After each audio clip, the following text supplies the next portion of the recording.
Rise.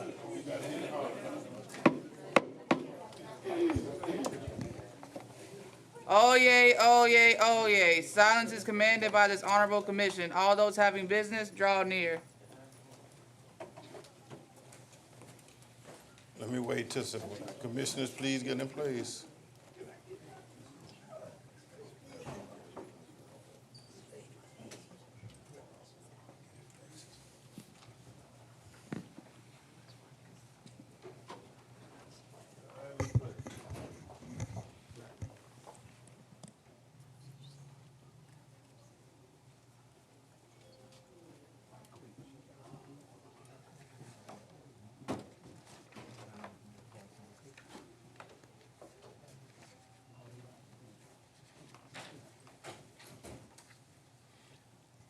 All right, you may be seated at this time.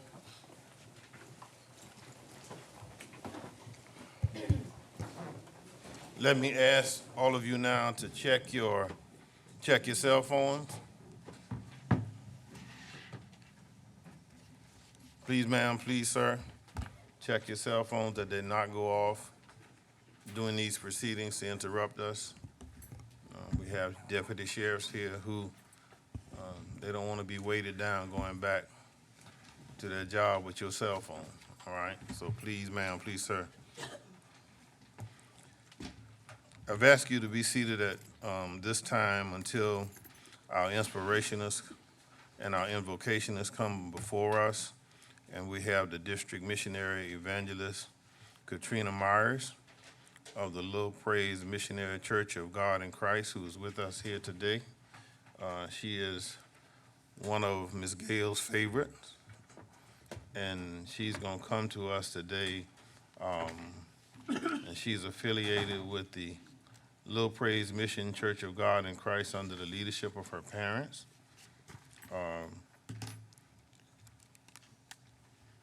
She's also obtained a bachelor's degree of Computer Information Systems from Savannah State University and a Master of Public Administrations in Public Management and Leadership from Walden University. She currently serves and holds multiple positions in Little Praise Mission Church of God in Christ, including Women's Department President and Church Mother. In addition, she comes to us today to bring us the inspiration and the invocation. And when she gets to the part of asking us for the invocation, I'll ask you to restand, all right, with her as she prays.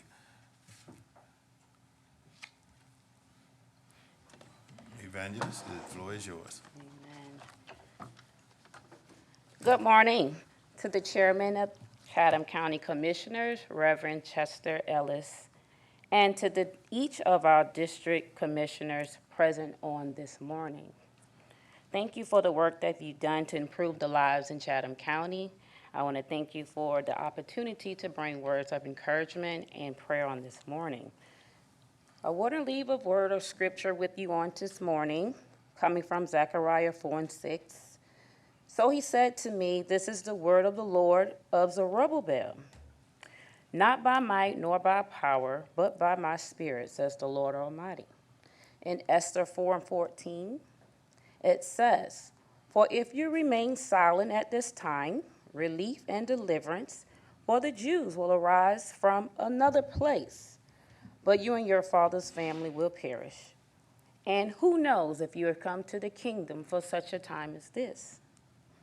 And the last scripture I want to leave with you is Acts 20:24. "However, I consider my life worth nothing to me. My only aim is to finish the race and complete the task the Lord Jesus has given me." The title I want to leave with you on today is Committed to the Mission. To be committed, you have to be dedicated, you have to be steadfast, you have to be devoted. In the face of adversity, you cannot change. You cannot abort the mission. You cannot change and become evil. You have to be a change agent. In order to be a change agent, you have to really decide, when are you going to move? Are you going to really help your community? Are you going to witness and serve? Mission requires courage. You have to put yourself aside to move. So I want to leave you with this, that in Philippians 4:13, it tells us that you can do all things through Christ that strengthens you. So in order to stay committed to your cause, you have to move. Let us pray. They saying? Dear Heavenly Father, we thank you for the meeting on this morning. Lord God, I ask that you let the words of our hearts and let the words of our mouth and the meditations of our hearts be acceptable in your sight. O Lord, our strength and our Redeemer. In the name of the Father, the Son, and the Holy Spirit. Amen. Amen. Join me in the pledge with Commissioner Rivers. Pledge allegiance to the flag of the United States of America and to the republic for which it stands, one nation, under God, indivisible, with liberty and justice for all. You may be seated. Evangelists, I want to thank you for coming and bringing us your words of inspiration and leading us in our invocation today. We thoroughly enjoy it, and we take to heart what you said, that we must remember who we work for and who we are working for. And so we thank you for that, and we're so happy and glad that you were here today. God bless you and thank you. And you have our certificate of appreciation. Yes, sir. All right, with you. Thank you, ma'am. All right. Thank you. Roll call. Chester A. Ellis, Chairman. Present. Helen L. Stone, District 1, Vice Chairman. Present. Kenneth A. Adams, District 8, Chairman Pro Tem. Jean Brown Rivers, District 2. Present. Bobby Lockett, District 3. Present. Patrick K. Farrell, District 4. Tanya Milton, District 5. Present. Aaron Whiteley, District 6. Here. Dean Kicklider, District 7. Here. All right. Today is the third public hearing on the 23 millage rate levy as required by the state law. To hold a public hearing as required by the state law on the county's intent to levy a millage rate that is different from the calculated rollback millage rate from the ad valorem tax purposes. And with that, I'm going to read the opening statement. And after I read the opening statement, well, let's do it this way first. The manager has a list. Anyone who wants to speak on the budget and the millage rate? Is there anyone here? Okay, we'll get to the public. All right. Ladies and gentlemen, this hearing is being held in compliance with state law. The Chatham County Board of Commissioners have announced publicly it intends to increase the property taxes it will levy this year by 8.41% over the rollback millage rate from the general maintenance and operation taxes, by 5.90% over the rollback millage rate for the special service district tax, and by 7.65% over the rollback millage rate for Chatham area transit. This gives the Board of Commissioners the option of adopting the millage rate recommended to balance the proposed budget. The purpose of this hearing is to provide members of the public the opportunity to comment. The advertised millage rate for the general fund is 10.518 mills, which is 0.816 mills higher than the calculated rollback millage rate of 9.702. The advertised millage rate for the special service district is 4.502 mills, which is 0.251 mills higher than the calculated rollback millage rate of 4.251.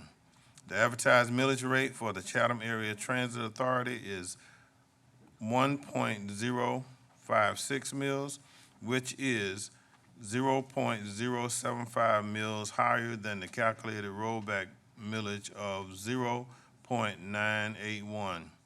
A list is provided at the front of the room for you to record your name and address, as well as the group or organization you represent, if any.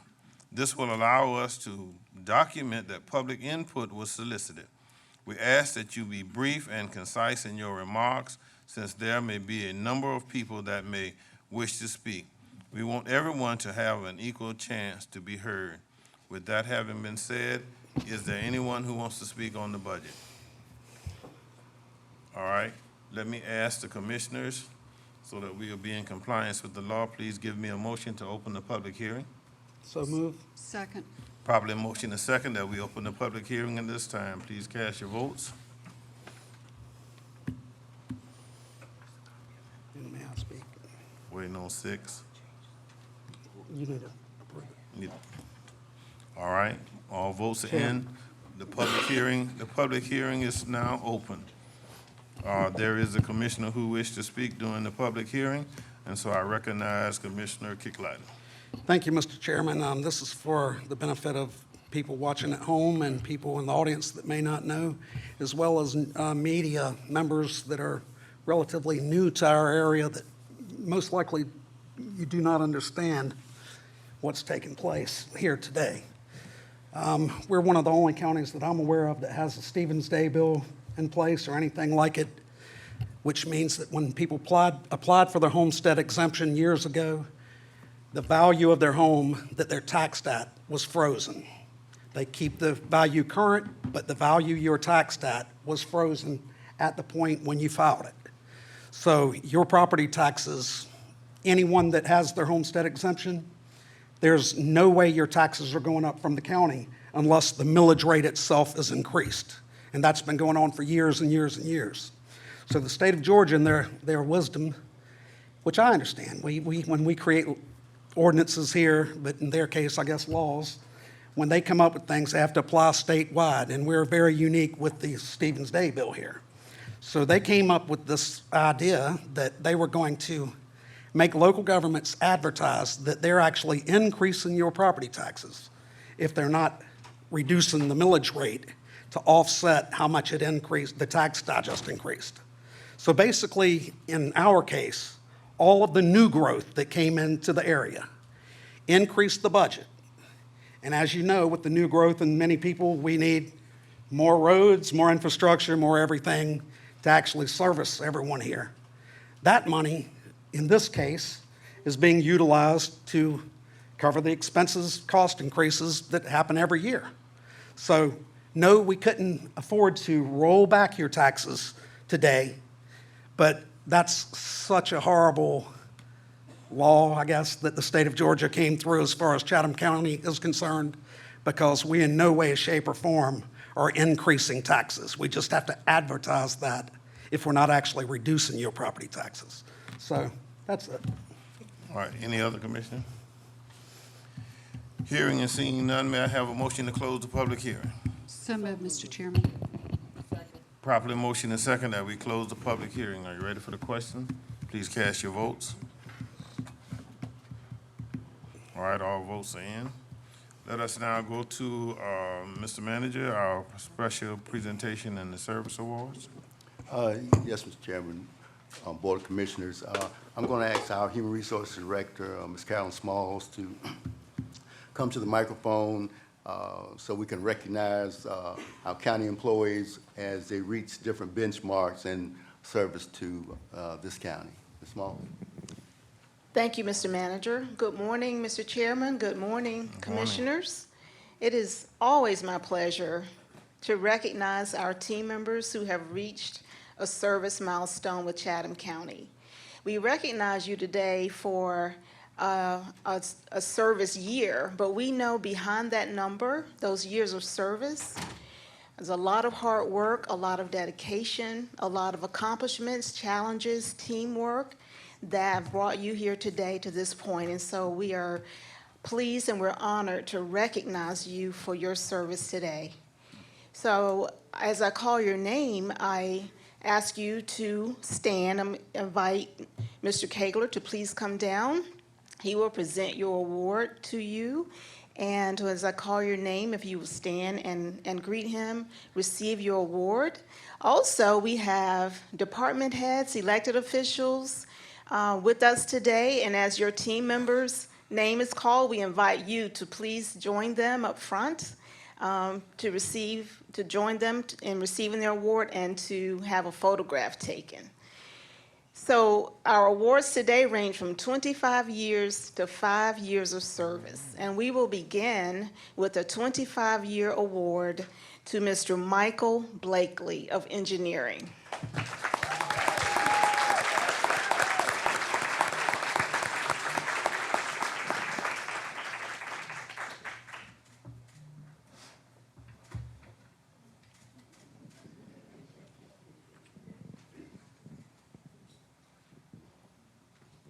Celebrating 20 years of service with Chatham County, Mr. James Gunter with the Board of Assessors.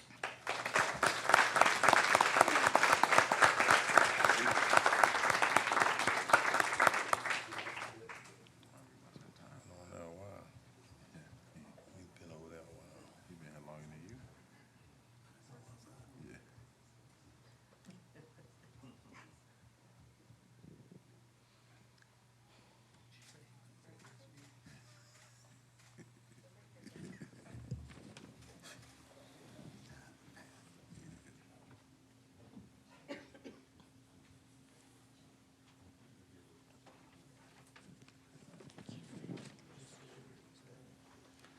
Thank you, Art.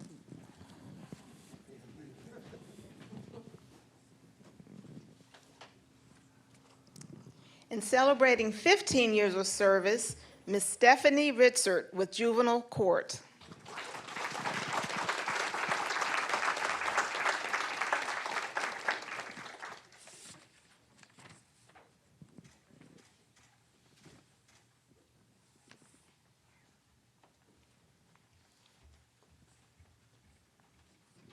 And with 10 years of service, Ms. Pamela Latson with the Board of Assessors.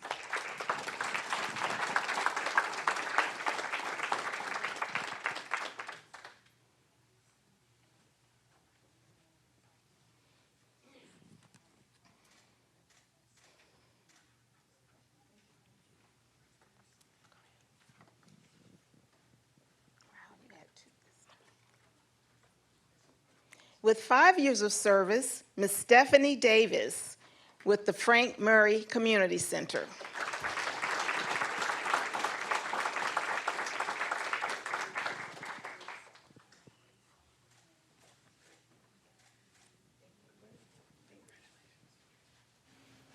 Can I say something? And also celebrating 5 years of service, Ms. Tiffany Preston with State Court Clerk.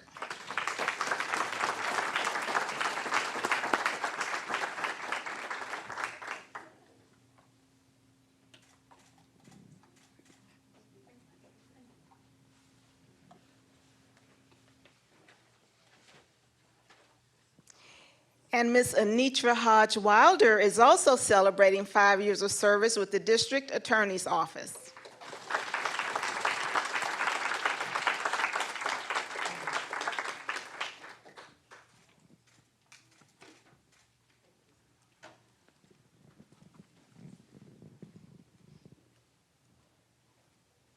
Mr. Manager, Commissioners, Sheree Graham of Magistrate Court achieved 5 years of service with Chatham County in June.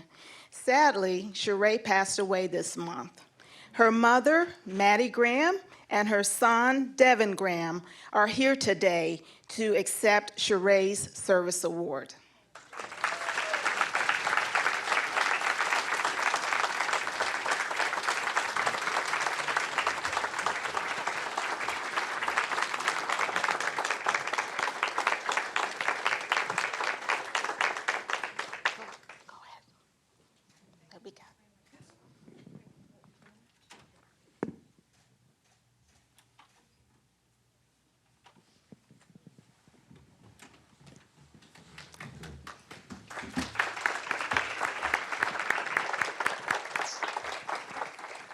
Thank you. Congratulations to all of you on achieving a milestone award, and we congratulate you on your service to Chatham County. Thank you. All right, let me recognize Commissioner Farrell, who wanted to make a comment. I just wanted to make a comment about the Frank Murray Center. alls I've been hearing is really good things going on over there, and we have a 5-year employee here, and I'm sure she had a lot to do with it. And the programming is well received and very much appreciated by the folks that use that out there on Wilmington Island. So thank you so much. Okay. And moving right along, we don't have any, the chairman item has been stricken, and we don't have any commissioner items. We move on now to no table items. So we move on to items for individual action. The board vote on the following appointments. Reappoint Gina Taylor to the Chatham County Board of Assessors. Is there a motion? So moved, Mr. Chairman. Second. Properly motion and second that Ms. Taylor be reappointed. Please cast your votes. Third. Thank you, sir. Reappoint Laura Henson to the Board of, Chatham County Board of Assessors. Their motion. So moved. Second. All right. Properly motion and second. Are you ready for the question? Please cast your votes. Okay. Appoint Katrina Wheeler to the Chatham County Building and Facilities Authority. Is there a motion? So moved, Mr. Chairman. Second. Properly motion and second. Are you ready for the question? Please cast your votes. Reappoint Rena Dowse to the Chatham Savannah Authority for the Homeless. Is there a motion? So moved, Mr. Chairman. Second. Properly motion and second. Are you ready for the question? Please cast your votes.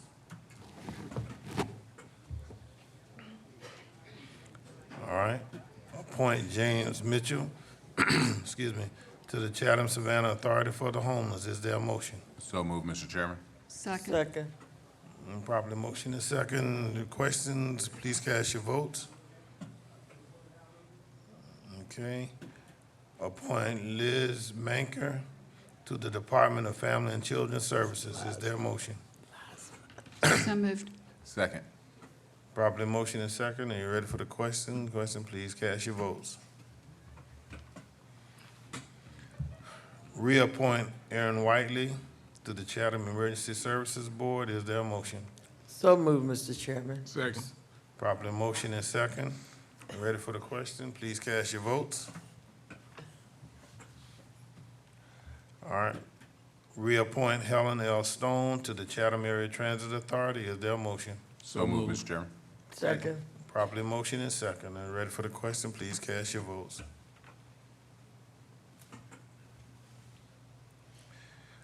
Reappoint Bobby Lockett to the Chatham Area Transit Authority. Is there a motion? So moved. Second. Properly motion and second. And questions, please cast your votes. All right. Waiting on 8. Reappoint Kenny Adams to the Chatham Area Transit Authority. Is there a motion? So moved. Second. Properly motion and second. Please cast your votes. All right. Reappoint Chris Blair to the Coastal Regional Commission. Is there a motion? So moved, Mr. Chairman. Second. Properly motion and second. Any question, please cast your votes. All right. Reappoint Tanette Myers to the Coastal Regional Commission. Is there a motion? So moved, Mr. Chairman. Second. All right, properly motion and second. Any questions, please cast your vote.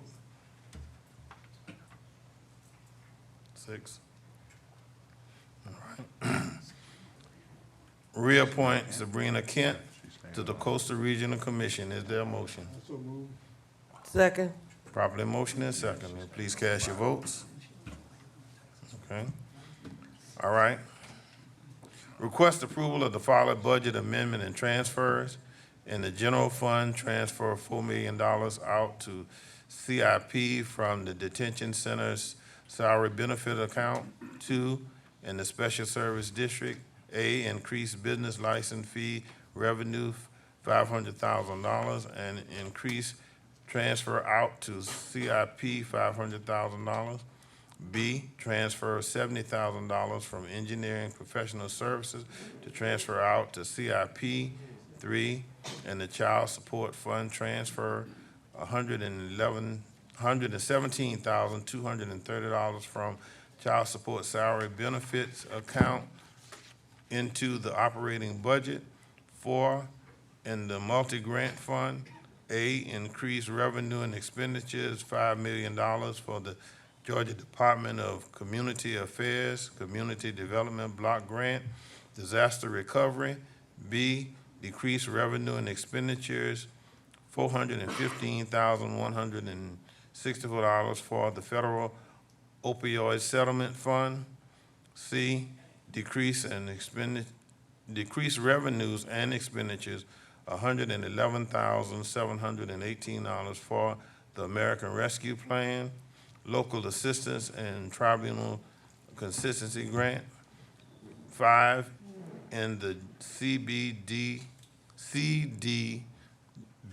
Grant Fund, decrease revenue and expenditures, $5 million for the Georgia Department of Community Affairs, Community Development Block Grant, Disaster Recovery.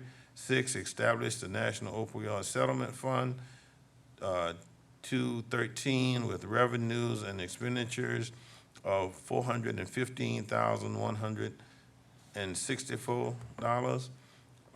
7, establish the Local Assistance and Tribunal Consistency Fund, 230, with revenues and expenditures of $111,718. 8, in the Capital Improvement Fund, A, increase transfers in from the Special Service District, $570,000. Increase expenditures, $500,000 for the Vision 2035 Strategy Plan Project. Increase expenditures, $2,500,000 for the Detention Center Unit 3 and 4 renovation project. D, increase expenditures, $1,500,000 for Stell Park renovation. And E, increase expenditures, $70,000 CRS activity, Act 510 floodplain management plan. Is there a motion? So moved, Mr. Chairman. Is properly motion and second that the request be granted. Are you ready for the question? Please cast your votes. Thank you. 3, to adopt the fiscal year 2024 budget resolution and tax year 2023 millage levy resolution for the general fund M&O pursuant to O-C-G-A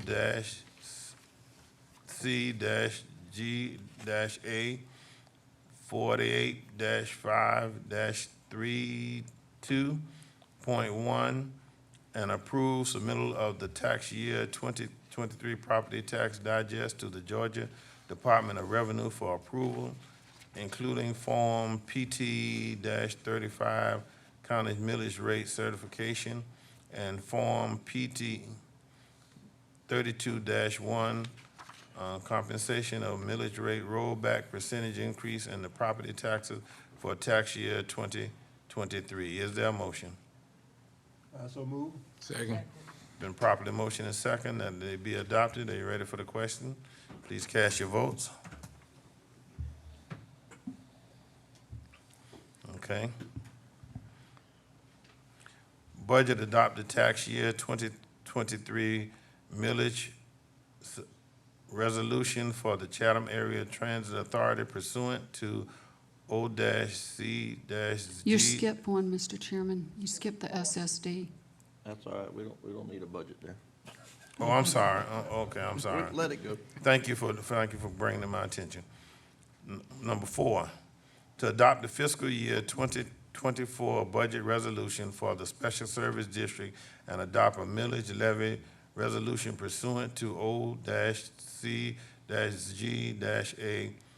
48-5-32.1, in addition to authorizing the chairman to sign Form PT-35 Chatham millage rate certification and Form PT 32-1 compensation of millage rate rollback percentage increase and property taxes for tax year 2023. The forms are required to be certified and submitted to the Georgia Department of Revenue for digest approval for tax year 2023. Is there a motion? I have a question, Mr. So moved, Mr. Chairman. Yeah, I gotta get the motion first. I got a motion. Give me a second. I second. All right, been properly motion and second to adopt. Now I recognize, any questions on readiness? Commissioner Stone. Thank you, Mr. Chairman. Last year, I made the comment that I would not support this budget unless there was proper money allocated for the drainage on Burnside Island, because they're having extreme problems over there with drainage. I'm very disappointed of where we are with this right now.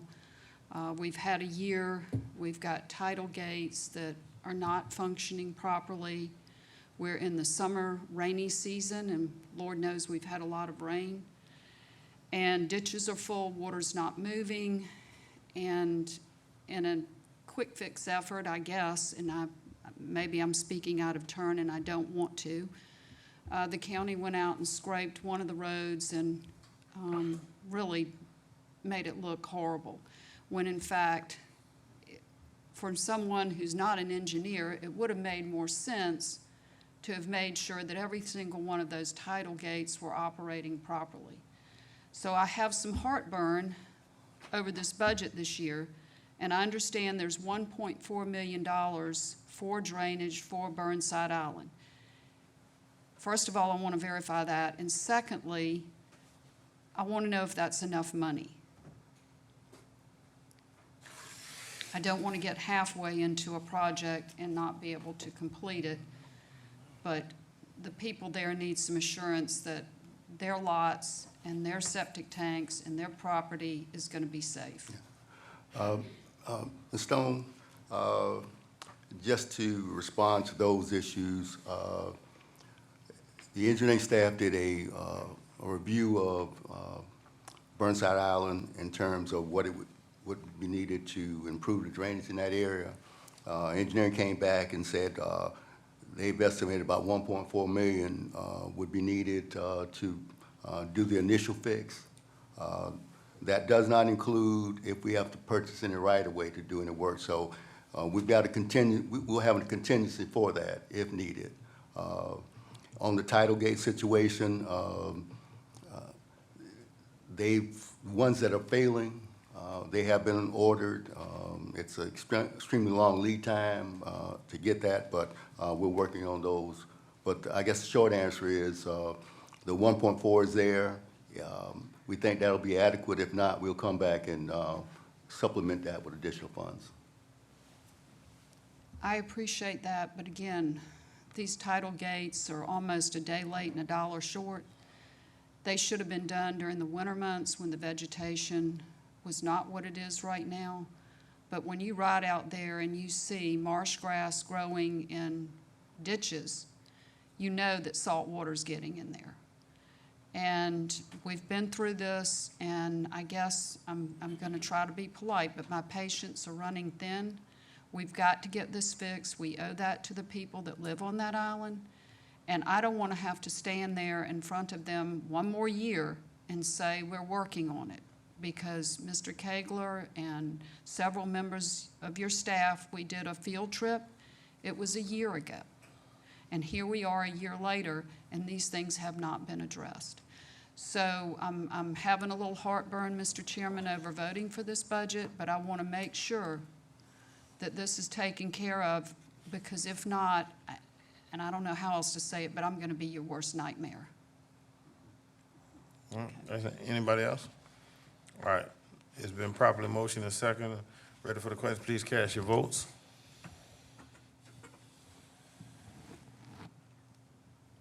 All right, I'm going to vote for it, but I'm having heartburn. Yes, ma'am, I understand. All right, thank you.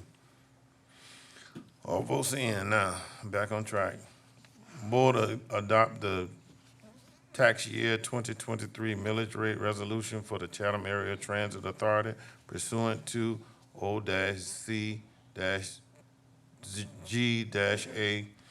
48-5-32.1, and board approved for the submittal of the tax year 23 property tax digest to the Georgia Department of Revenue for approval, including Form PT-35, county millage rate certification, and Form PT 32-1, compensation of millage rate, rollback, and percentage increase in property taxes year 2023.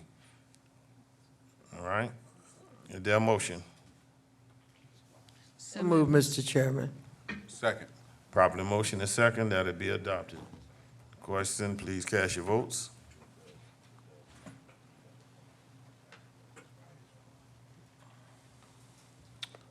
All votes are in.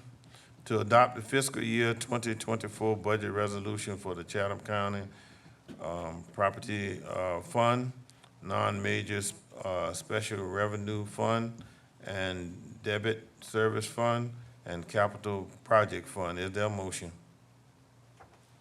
So moved, Mr. Chairman. I second. Properly motion is second, and ready for the question. Please cast your votes.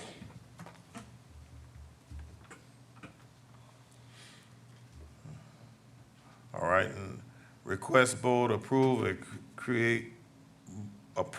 create a motorized cart district within Bradley Point subdivision. That's District 4. Is there a motion? I'll make the motion to approve. I second the Second. motion. Been properly motion and second. Ready for the question? No question. Please cast your votes. All right. Now we go to number 9, the monthly report by Director Serhat. Wait, you skipped number 8. No, y'all removed 8. Oh, that's right, okay. We removed 8.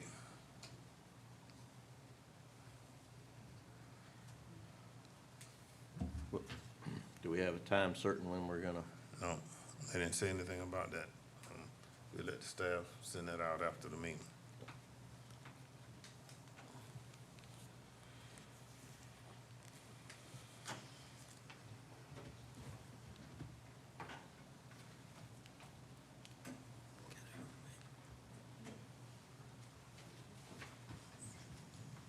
Good morning, everyone. Good morning. Had a good day so far. The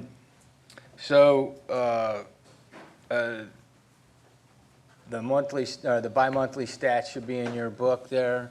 If you have any questions, please let me know on that. I'll try and be pretty brief here. So I wanted to kind of give you guys an idea where we were as far as an agency. So manpower-wise, currently we're down 10 agents. You know, so to put that in perspective, you know, we have 3 enforcement units, and you know, typically those units make up, you know, about 10 agents in each unit. So we've had to spread the people out to get things done. So we're basically down an entire enforcement unit, but we seem to be making, you know, making things get by. I would love to get those agents. I don't think any fault of anybody's, but the police departments that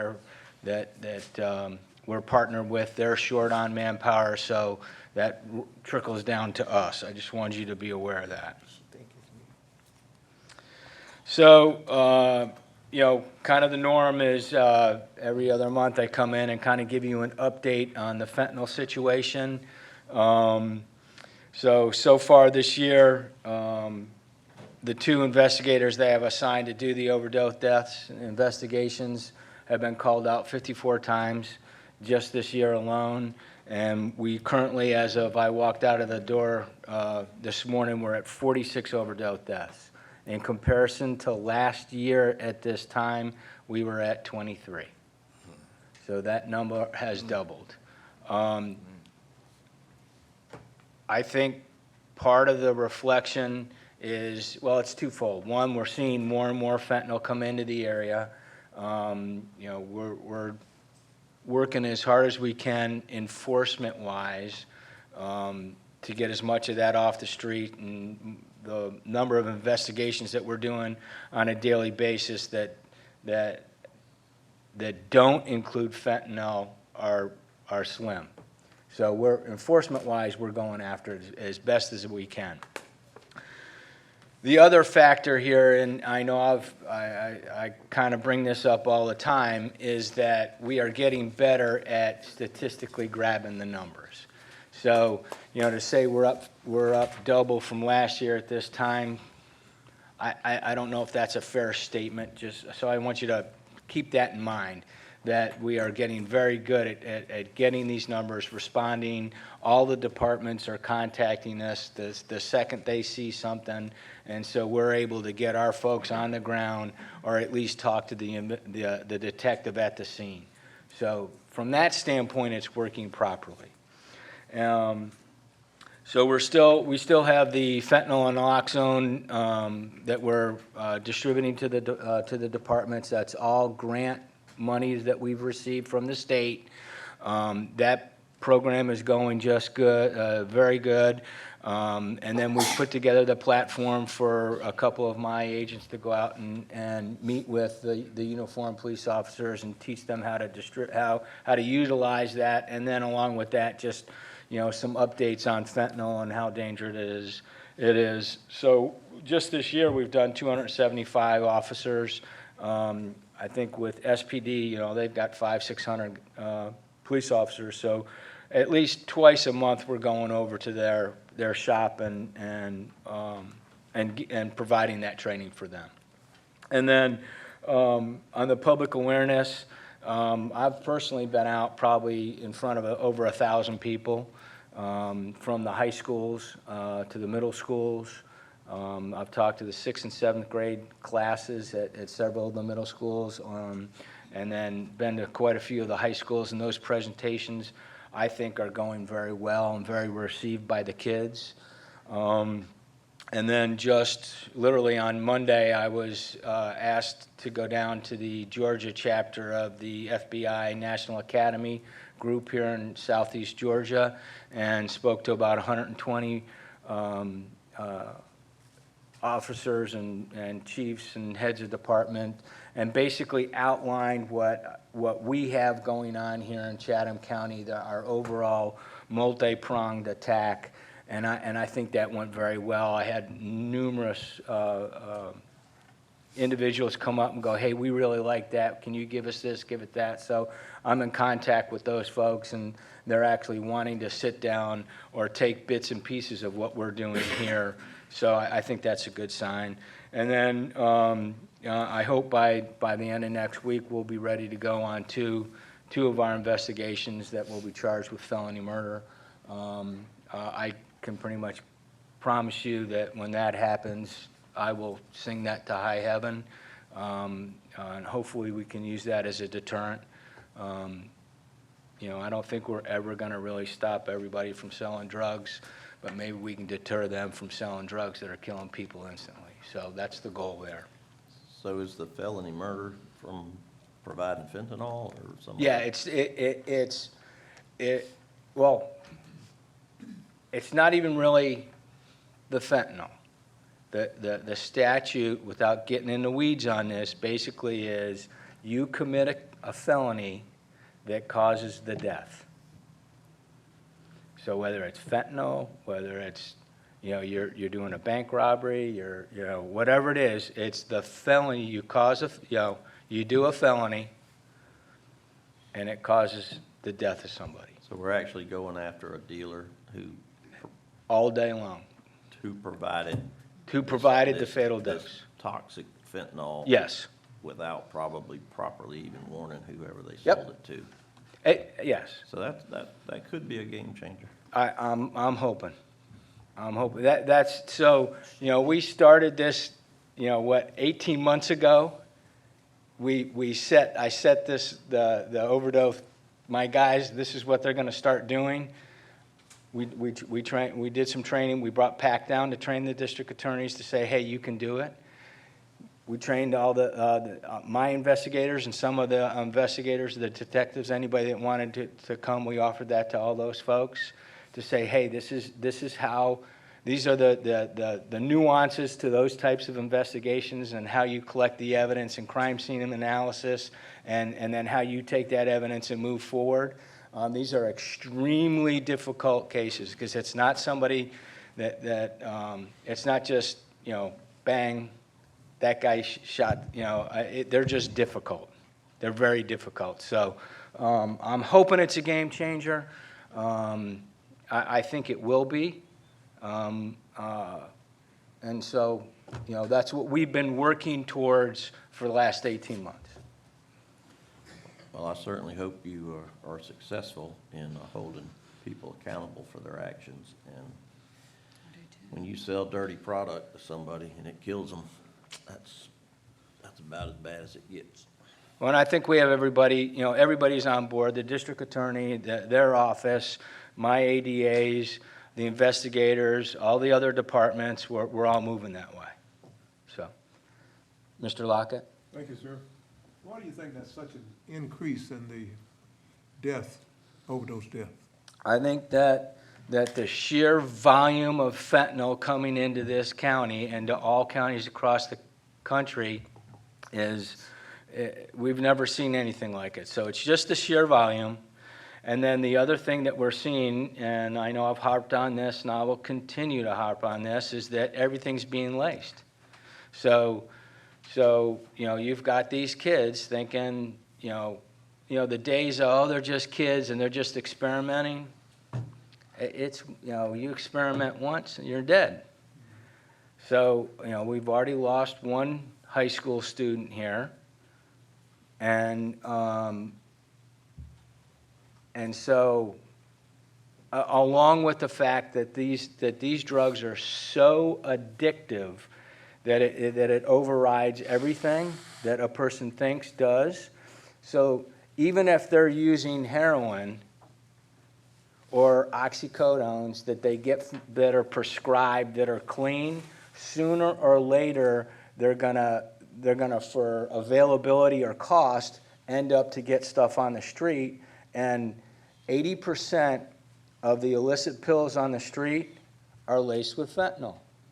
60% of those are laced with a fatal dose. You're rolling the dice. I'm glad to see you stepping up your efforts to. We're trying. We're trying, and all my folks at CNT are dedicated to, putting a stop to this or doing the best we can. Very good. All right, Commissioner. Yeah. I'm sorry, Mr. Adams. Thank you, Director. What's the average age range? The average age range, I still think the average age range is over 20 and below 30. We don't really keep those statistical numbers. But every year the average year comes down. Okay? It keeps coming down. Thank you, sir. Yes, sir. So, a part of the multi-prong approach is obviously the coalitions that we're building on a daily basis. Today, you guys, approved some of that opioid settlement funds, and so, with the coalitions and being a part of being out there working with all the different components, it was very easy to go, okay, this is where the problem is, this is where we're lacking, and so. With those monies, the first thing that I said is I want my trailer. So I'm going to get the opioid, education awareness type trailer. So that's already sailed through. It's already ordered. We're working with the manufacturers, but the lead times there are bad. So I'm hoping to have that by September. I want it by August before school starts, but we're looking more like September. And then once we get it in, we got to build it out too. So that's going to take a little bit of time. So that's one thing that the funds are going to go to. And then working with the Savannah Chatham Public Schools, they have really opened the door for me to go in and talk to the kids, and that's going well. But one of the things, having that relationship, we realized that they are lacking. And they've got plenty of counselors, but they don't have these licensed practicing counselors. So part of that money is to help pay for the program to get 6 of those counselors certified as licensed practice counselors that they can then strategically place throughout the county. So that's something that I think is sorely needed, and I'm very happy. The MOU on that has already been signed off by them. We need to get it to you. And then the third thing is the dual diagnosis doctors. When you really dive into that side of it, and I'm not an expert at that at all, but it doesn't take a rocket scientist to know, hey, we don't have enough of these guys around to help diagnose and help these folks. So working through the gateway, we're in the process of finalizing that MOU to where we're going to get 2 licensed practicing dual diagnosis doctors that can come in and will stay here and prop their practice up here in this county. And so I think that's sorely needed and something we're going to do. And then the last thing is it was pretty obvious working with the Recovery Center and Gateway that there's a high turnover on just normal drug addiction counselors. And so part of those funds are going to go to help as a stipend to keep those people here in the county working with our people. Ms. Stone? Thank you very much for what you do. For those of y'all that have not seen this trailer, it really is quite amazing. I'm assuming it's the same one that you had parked out in front of the front porch about a year ago. Yeah, yes, ma'am, it is. I mean, we've took the specs, working with that, with Rally Trailers out of Maryland, we took those specs, designed something that we wanted, maybe a little bit smaller so it was easier to get around the county. And so once that gets built, then we'll have to build out the inside of it. Well, I'm hoping that it will be well received, because it was an eye-opener for me to learn what parents need to look out for when their children are using drugs and how they disguise it and what their room might look like. I also just returned from a mental health and well-being meeting in Milledgeville, and the statistics that they shared of substance abuse connected with mental health is pretty strong. So that's an alarming factor that now not only are we battling behavioral health issues, but now we have to battle the coexisting disorders at the same time. So I don't know what often comes first, whether it's the mental health that causes the drug use or the drug use that causes the mental health disorders. But it really is quite a lot to tackle. So I appreciate your efforts, and I hope that we can, with the help of your trailer, educate young people as to why to stay away from this stuff. Yeah, so just so you understand, that the trailer, I think is going to be more geared towards our adult education, the adult. And the beauty of that is, I could set the trailer out and do all the advertising in the world, and at the end of the day, ain't nobody going to come to it because people are busy. So I'll be able to, all PTA events, I can take it to a big business that wants to have it there at lunchtime for their employees, so we can go to them. So I'm excited about that. And then, another component of this is working with the Peer Mediation Center. We've, and Lizanne Roberts and her crew, we've all sat down and put in for a grant. We don't know if we've gotten that yet, but part of that grant, what we're going to do is do a peer mentor program where I'll put together a train the trainer, and we'll get the high school kids, I'll train those kids up, and then the presentation that I'm doing or something close to that when I go into the middle schools, I'll train them how to do that, and then we're going to send those kids into the middle schools that feed their high school, and we'll let them do the presentation and be the voice, because I think it'll become better from then than, some old fart like me. They're more apt to listen to that, to the kids than to me. So and between that and the enforcement, I think that's a very well-rounded, multi-pronged attack. And I'm not so sure anybody else has got that comprehensive a plan of attack. So at least that came across when I presented to the FBI NA class, because those were individuals from counties all over the southeast. So. And then I know I've made reference to us being state certified. We went through that process, and we officially received that on the 22nd. So I'm pretty excited about that. You know, they were very impressed with our property room and our tech unit and our capabilities. And, you know, all that stuff costs money, and thank you very much for funding us, because it's expensive to stay on the cutting edge, and we need to be on the cutting edge. And, you know, one of the things about C&T being on the cutting edge is it's not just for us, it's for all the other departments. We, on a routine basis, are assisting the other departments across the county utilizing our tech.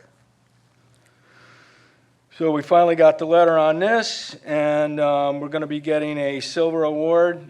So this is the 20th year that we've been certified. There's not another narcotics agency out there in the state of Georgia that has this certification. So that's pretty impressive. And then down to the meats of what we do on a daily basis is our major case unit. So we just wrapped up pretty much right about the time I talked last. We had a 9-month investigation. You can see all the agencies that we work with. We indicted 26 individuals, 14 state, 12 in the federal system.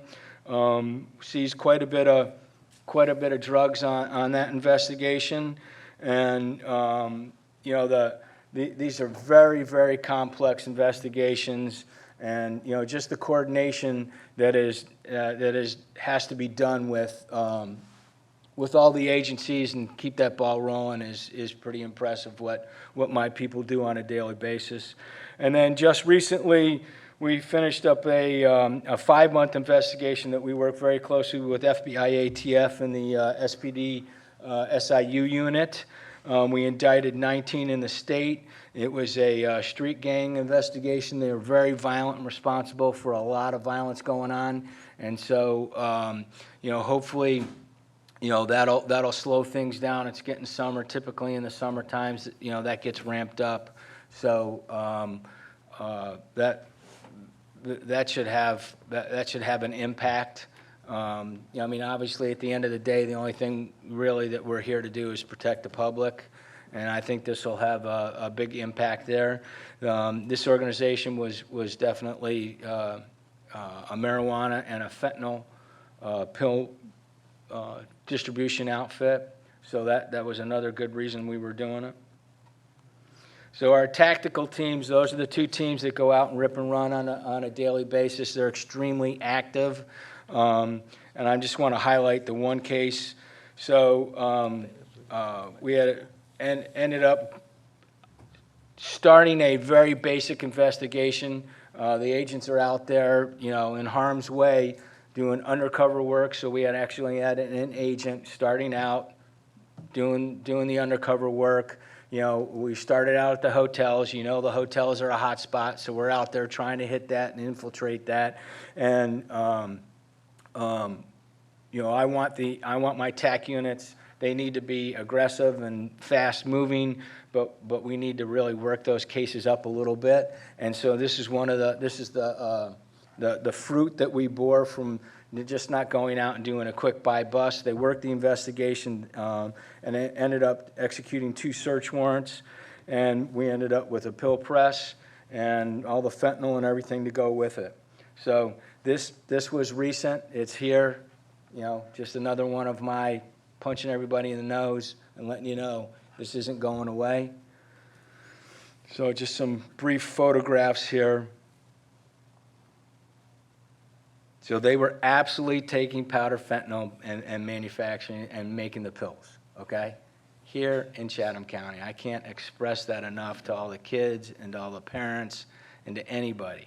You know, if you don't get that prescription from the pharmacist and open that bottle and take it, you're rolling the dice. That's it. All right, Yes, ma'am. Yes, ma'am. What kind of pills are they trying to imitate?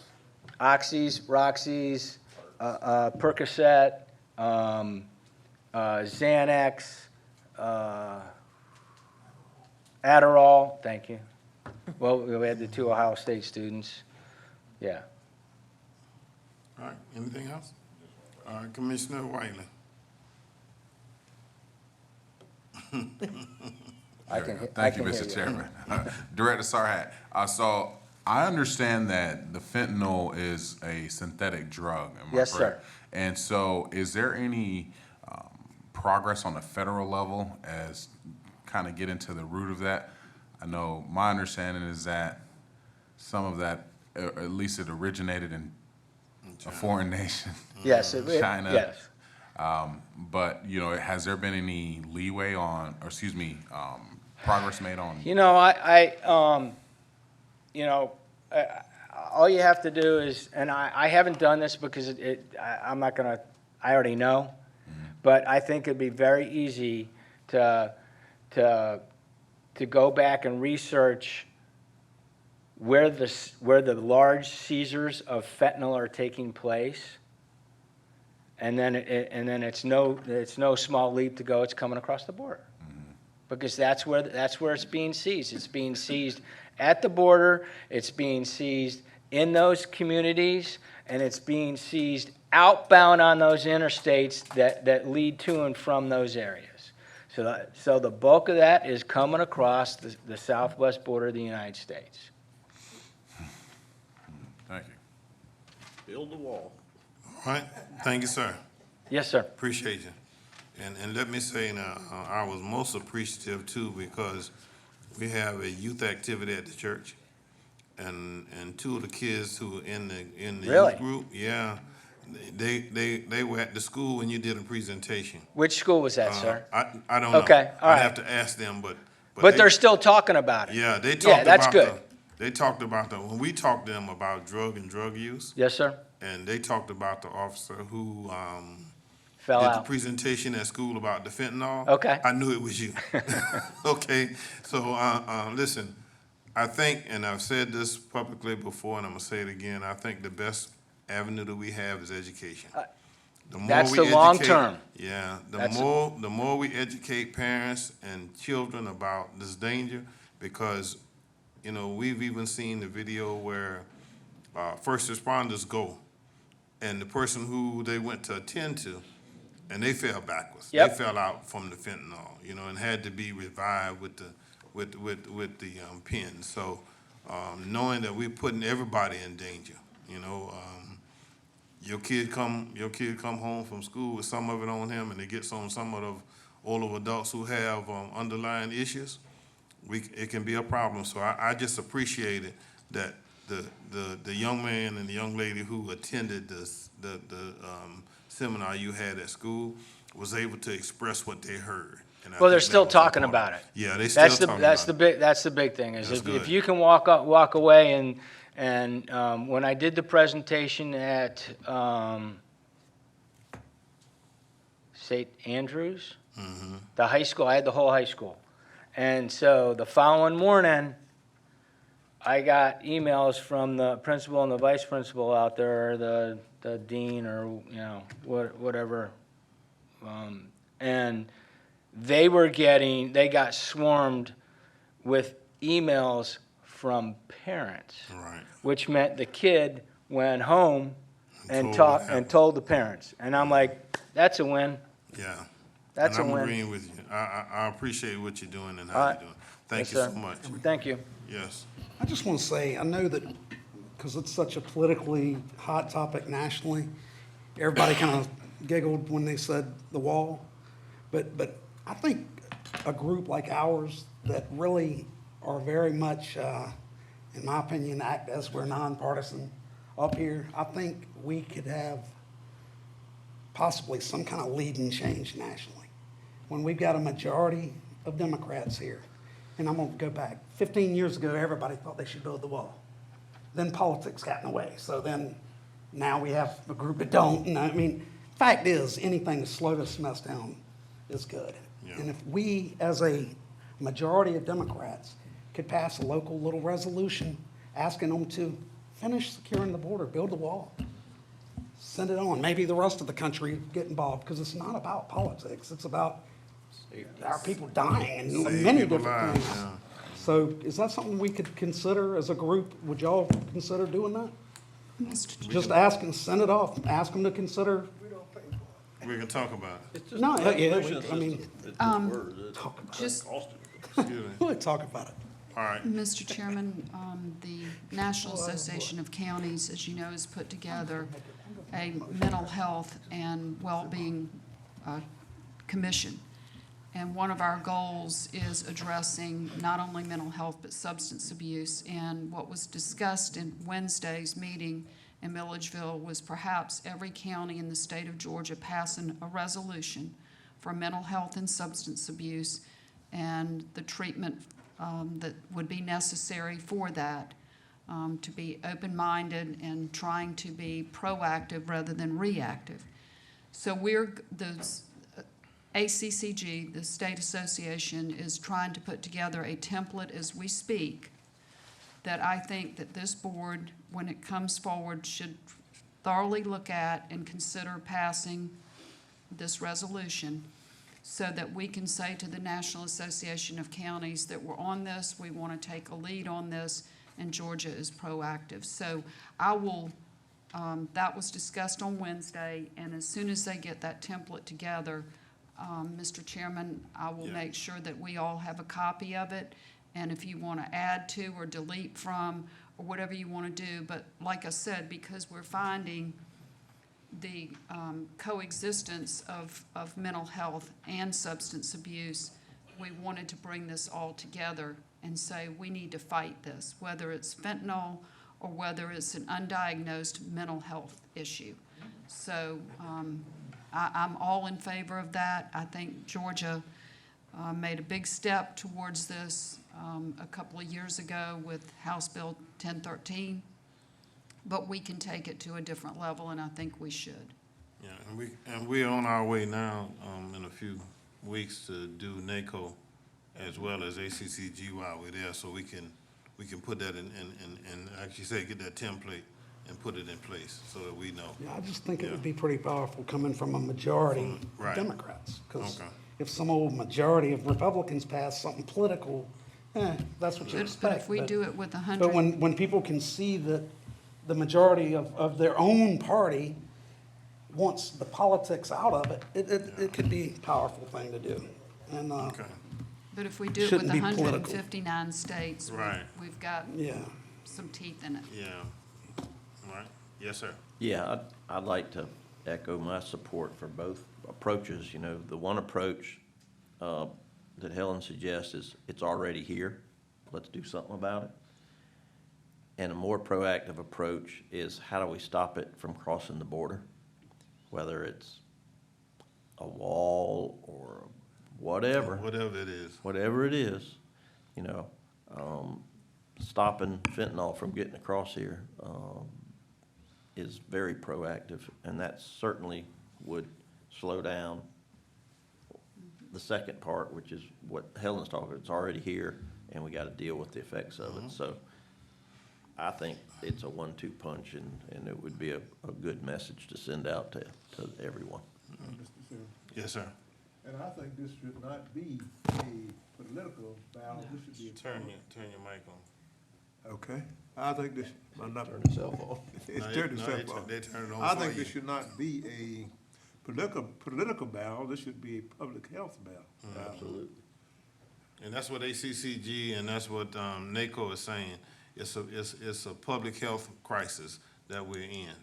All right, yes, ma'am. Just one last thing on that subject. Y'all, this is our youth. This is our future.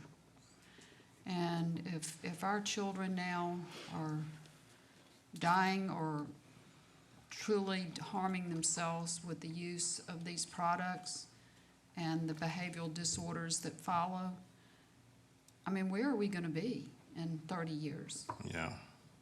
I mean, it's a really, really, really scary thought. Thank you, sir. We Yes, sir. appreciate it. Thank you. All right, no one expressed any idea of taking anything off the action calendar. May I have a motion to accept it in its entirety? I so move. Second. Properly motion and second that the action calendar be accepted in its entirety. Ready for the question? Please cast your votes. Okay. We have a first reader, and with this first reader, we must have a public hearing. All right, the petitioner, Kenny, and, is that saying that Sarah? Sherry Evans, requests rezoning from R-1 residential agriculture to B business zoning district. MPC file number Z-0622-0000286, PIN number 1100507011, south side of Fountain Road and Kessler Free Market Drive. MPC recommends approval, District 6. All right, let me, first of all, give me a motion to open the public hearing. Second. Properly motion and second that we open the public hearing. Are you ready for the question? Please signify your vote. Okay. Now, the manager has a list, has a sign-in sheet up a front. sign-in sheet, please. Anyone who wants to speak on this issue, come and sign in. Anyone who wants to sign in, wants to speak, please come and sign in. Anyone who wants to speak, please come and sign in. Hearing none, seeing none, please give me a motion to close the public hearing. So moved. Properly motion and second that the public hearing be closed. Are you ready for the question? Please cast your votes. All right, we'll have our second reading at our next meeting. Second reading, amendment to the fire fee ordinance. All right, now, doing this part,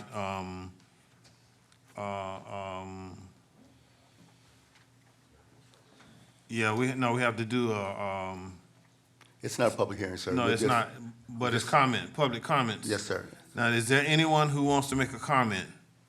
All right, please come and sign up with the manager. Yeah, I got brain lock freeze that time. So, anyone who wants to speak on the fire fee ordinance, all right, please come and sign up.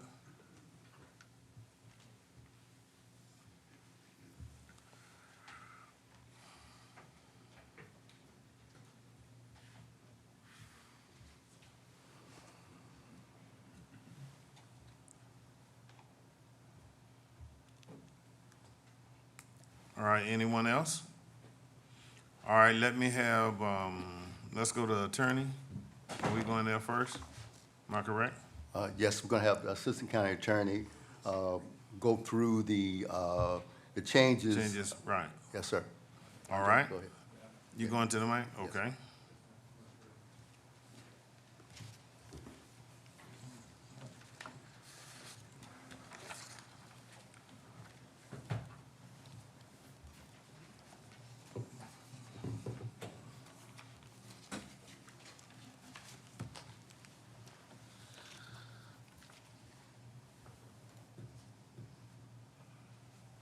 All right.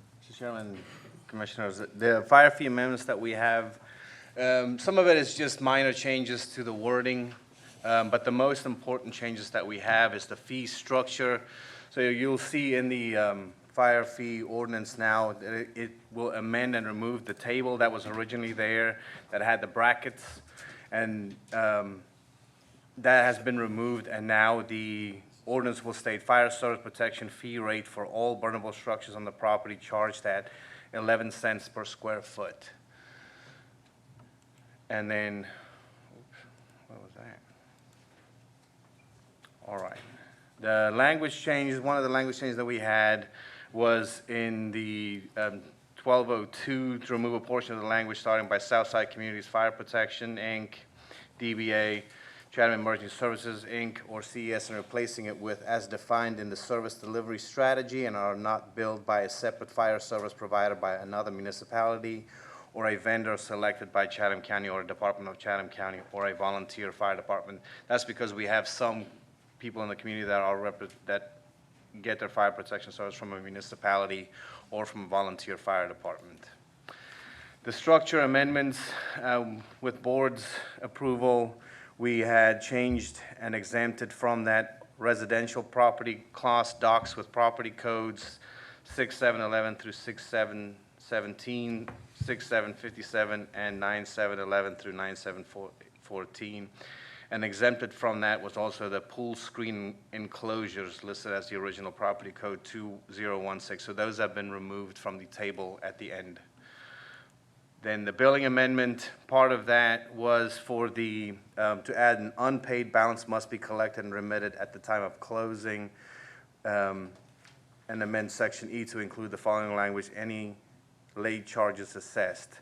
Those are just minor changes that we did to clean up the ordinance. And then we had an appeals amendment. And part of the appeals process that we've learned from all of the phone calls and messages Trial by fire? emails. A lot of it had to do with the square footage, and I guess people didn't understand how square footage worked. That's the full square footage and all the burnable structures on the outside. So at this point, what we did is we created a thing that allows them to pay 85% of the fire fee to be paid before filing an appeal. The appeals filed without the minimum payment will be denied. Once the county manager has rendered a decision, all remaining balances are due within 30 days of the notification date. So if there is a discrepancy, then they would not have to pay the whatever portion was removed from there, or if we've determined that it was correct, then they would just pay the remaining 15%.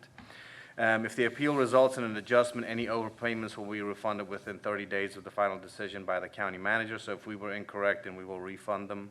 And then the DOTSA correction one is the major one that we had to modify. And then the finance director, once we receive that appeal, shall report those appeals regarding corrections of square footage and or ownership to the Board of Assessors. And then we'll follow their procedure for their appeal. The square footage appeal must be anticipated to result in a minimum adjustment of the fire fee billing of $25 or greater. That allows us to, for these minor, so if you're talking about 3 or 4 or 50 square foot, that will only result in like 50 cents to your bill.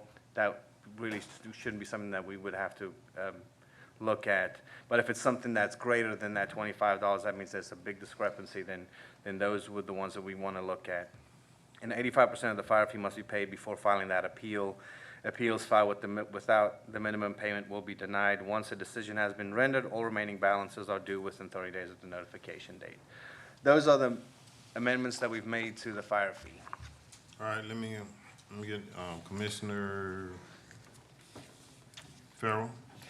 Yeah, just, what's the projected revenue from the 11 cents on the structures? Has that number been crunched? Yes, and I believe. And I'm sure it's probably a range, because it's pretty hard to, you know, just like it's pretty hard to tie down exactly how much revenue we're gonna get from property tax. Wait, Mr. Cantrell has got a presentation to explain exactly the difference between the 10 and the 11 cent. The 11 cent would come out to right around $15 million would be the total collection, or estimated collection for that. 3.208 million of that would be land fee, and the additional would be the square footage fees. Thank you. All right, Commissioner Whiteman. Thank you, Mr. Chairman. So now, do we have a monthly billing option? And if so, would we need to put that in the ordinance?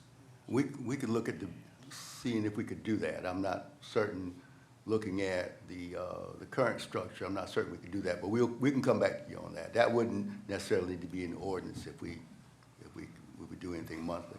Okay, and the reason I ask is just because I know that, you know, for a lot of people, when they're not able to tie this into their escrow, into their mortgage, you know, it creates a financial hardship for them. And so I know whether it be, I mean, we see it normally as consumers, if we have a monthly billing plan, we might pay a bit of a service fee or something like that for that, where it might be a little bit more, but to be able to break up payments, I think would benefit some of our citizens, cash flow wise. We could look at that. I know currently the tax commissioners, they'll take property tax payments on a monthly basis. It just, you know, you can go in and pay on it monthly, or whenever you have additional money, you can go ahead and do that. So I don't want to speak with the finance director, but we'll look and see whether we can do that. And so is that who's gonna be doing the collections, the tax commissioner? Well, no, we've got the same vendor that we've been using this year. They'll be doing the collections for us, but as a side note, they can always send in a check to the finance department, and we can credit their account. Okay.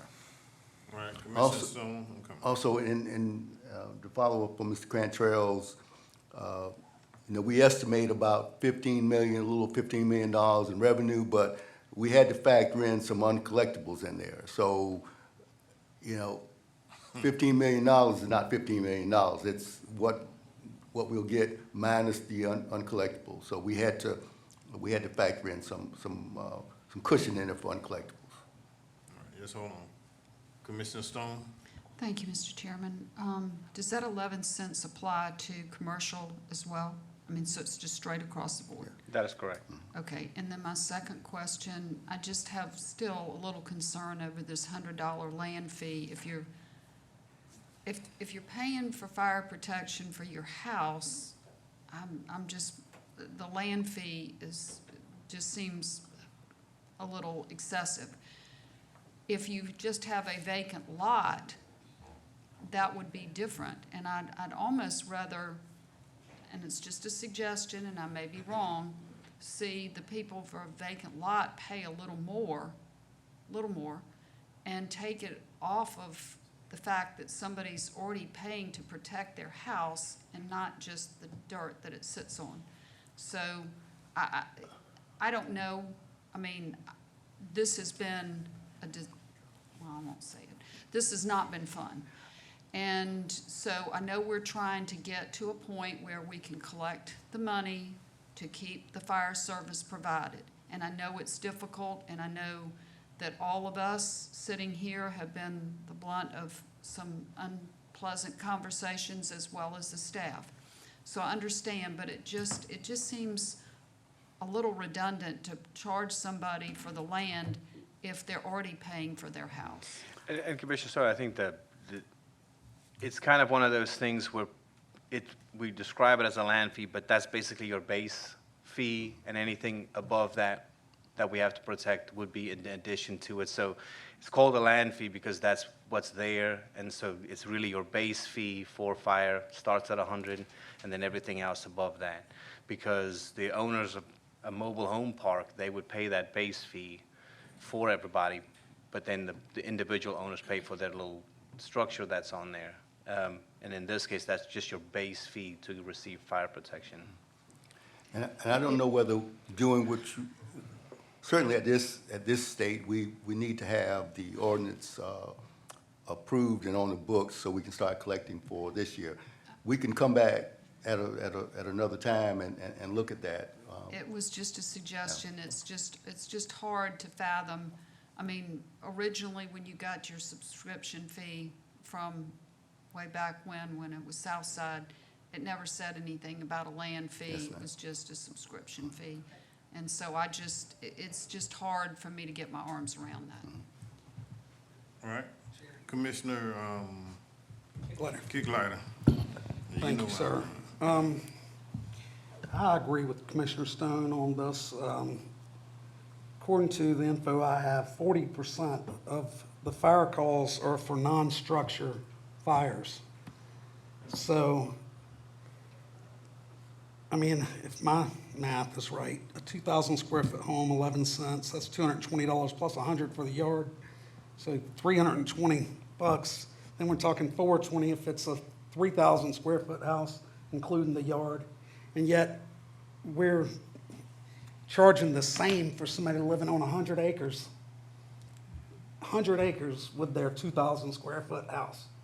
I mean, it's not a very fair structure for those with a little tiny yard to be paying the same as someone with hundreds of acres whenever 40% of our fire calls are for non-structure fires.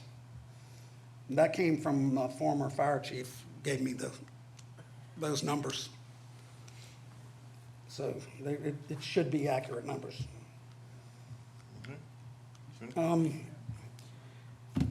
I do have a question, sorry. With this current proposal, is there a cap on the square feet for apartment complexes? No. Okay, so it just keeps going? Yeah. Good, because before I know we capped some things. No cap with single family, no cap with commercial as far as square feet? That's correct. Good, so that should balance, do a lot of fairness.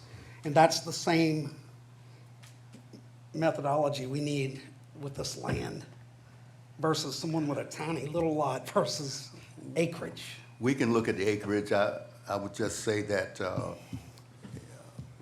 it would be something now, I don't think we can do it today, but we can. I think you could today just to, since in the effort not to throw something out there totally wrong, because we're looking at if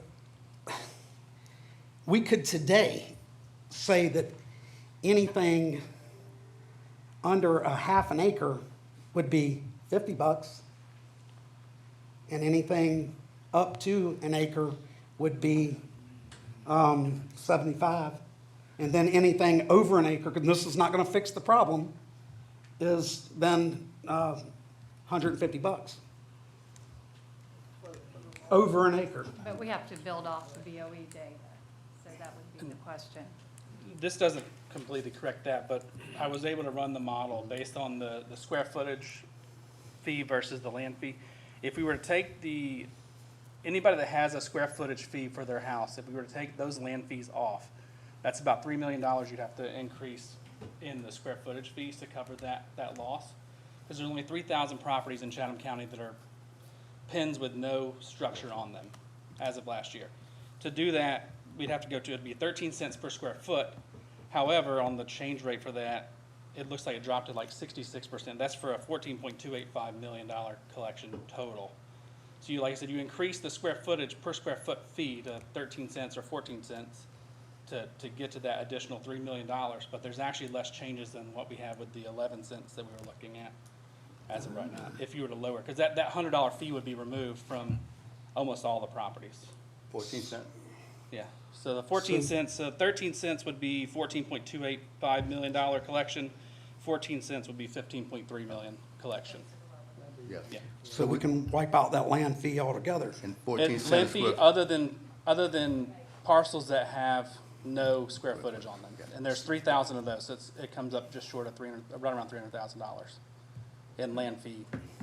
So we would have to take it from 11% to what? It'd be 11 cents, and it'd go to 14 cents to get the 15.3 million collection. And or I want to make sure estimate. that we're clear, is that wiping out all land fees? No, just those It's with just the square foot on it. ones with square footage fees. So Okay. everybody will have a fee, whether it's land only or square footage of land, or if it's just land only, which we have some properties that are just that improved property. Sheesh. Right, so, wait a minute, just hold. And on the change rate on that, I know because we've always saw the impact tables, is actually only about 80% of properties will have an increase versus the 87 with the 11 cents with the land fee as it is now. So 7% less increases. How big? Because I All right. know. Let's let Commissioner Kicklighter finish. So we're looking at 280 on to keep the same example, that 2,000 square foot home, we would be looking at $280 total instead of $320. And until we completely do it right, and that would be, we're gonna hopefully all be voting at some point here shortly to approve this amendment to eventually get rid of the SSD budget altogether. And, but until we get to that, this looks like it would be a lot more fair to go that direction. And so I would, with your permission, like to make a motion that we amend. Can't make a motion now. Huh? Can't make a We motion still now, in a- we in public hearing. We're still in public hearing? Yeah, Okay. we're still in public hearing. Can't make a motion right now. No, it's not a public hearing. We just- What just is public comment? Yeah, public Okay, comment. all right, straighten me out, because I know it was So I public can make a something. motion to amend? All right, I would like to get you to state, and I'm going to repeat that. Okay. State what I need to say here. I have the from 11 to 14. Yeah. But the part I don't know how to articulate would be the part about the land at this moment. All right, so Ally, can you? Do you want the 14 cents? Yes. So the square footage, per square foot fee, the cost per square foot would go to 14 cents per square foot. And then for the land fees, it's only land fees of $100 are charged for parcels that do not have structure or improved property on those properties. My motion to amend as stated. Second. All right, it's been proper motion and second that we amend the amendment, all right? To state what, the 14 cents? 14 cents with no land fee. With no land, except fee. for Okay. the- All right, now, are there any questions? So All just to right, be, hold on.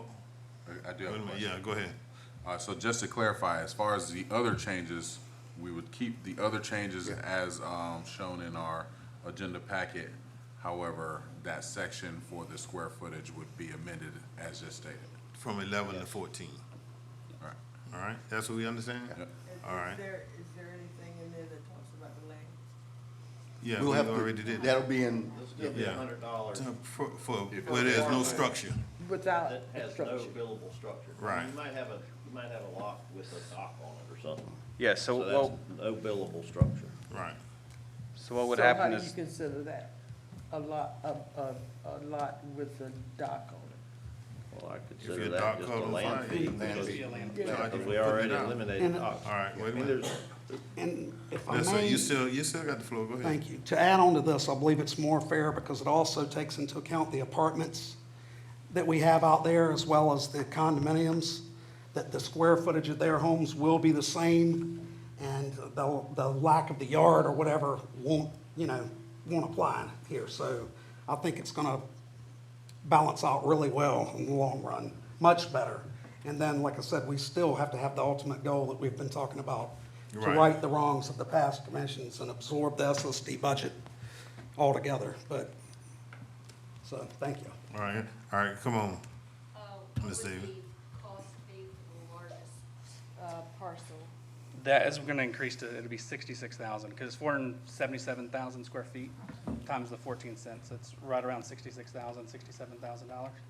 what is it currently? 10,000 right now. 10,100 would be the, 10,100. Is the difference or? That was, 10,100 was the original fee as of the structure last year, so it's No, I'm 56. talking about with the 11 cents plus the land fee. Uh, So let's you- see.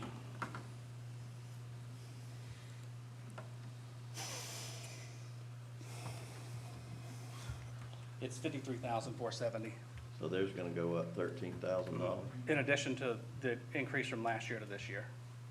Right, well, we're definitely doing things different this year than last year. there's no cap now, that's the issue. Yeah, there's no cap. There's no cap on it. So just for, how many units? I'm assuming that's an apartment building? I think that's a large, like a warehouse facility. There are 4 that are over 400,000 square feet total in the county, as of last year's data. The land somewhere, don't we? All right, now, So, does that, because you got the square now. But they're talking Yeah, about the land, well, right? the question I had originally was,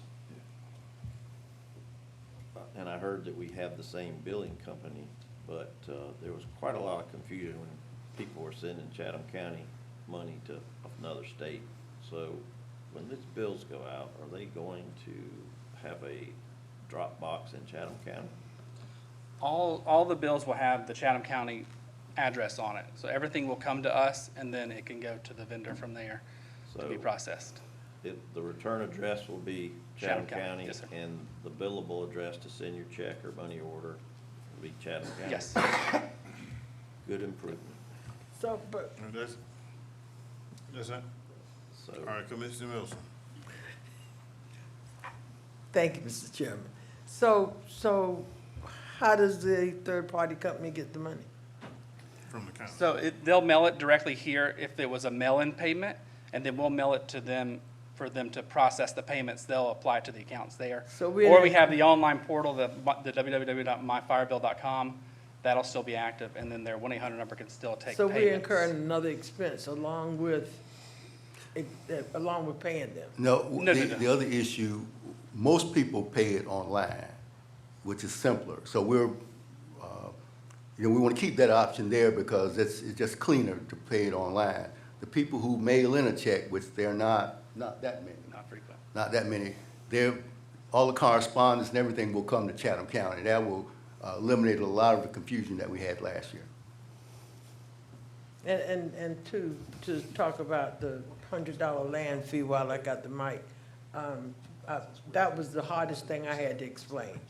And I'm happy that if we can remove that, because, I mean, I got loaded with. And I understand, and we're doing that, and you're gonna have to bear with us, because this is something new for us, and we're kind of making it up as we go along. It is. So we're taking care of that. So I think it should be, a lot more people know about it now. It should be, over the initial first-year shock. So I think we should have better success next billing cycle. But now, from what the figures that were just discussed, were,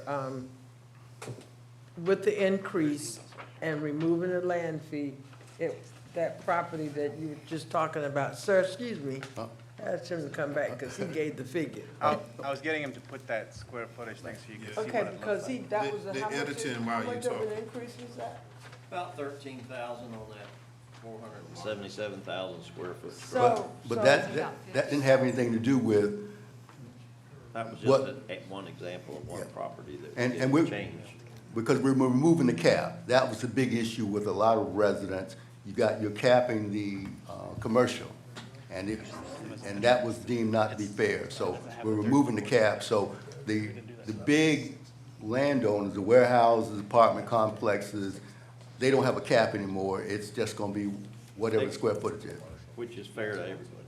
Got 2,000 or 200,000, it's gonna be based on square footage.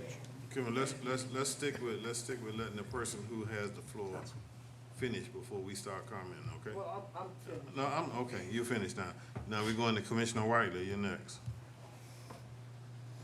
I was. You forgot?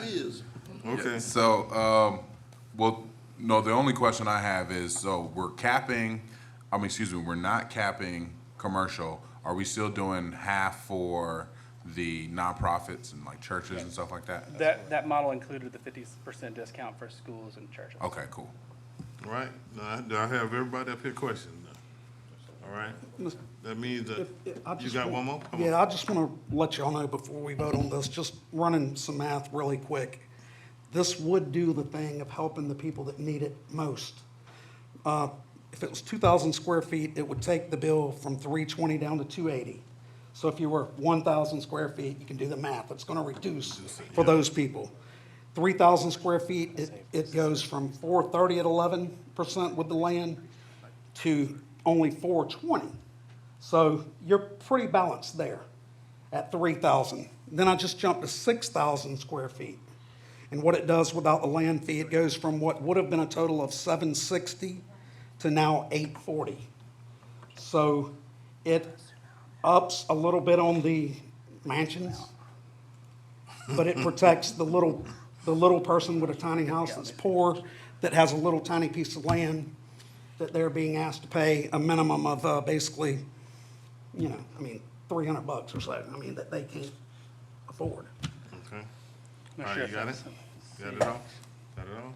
All right, now, And it's not increasing. all right, let's vote for the amendment, So Much. I the can change. place the Huh? amendment up here. Or And you the just, amend- you putting up, you changed it as they were. Yes, All right.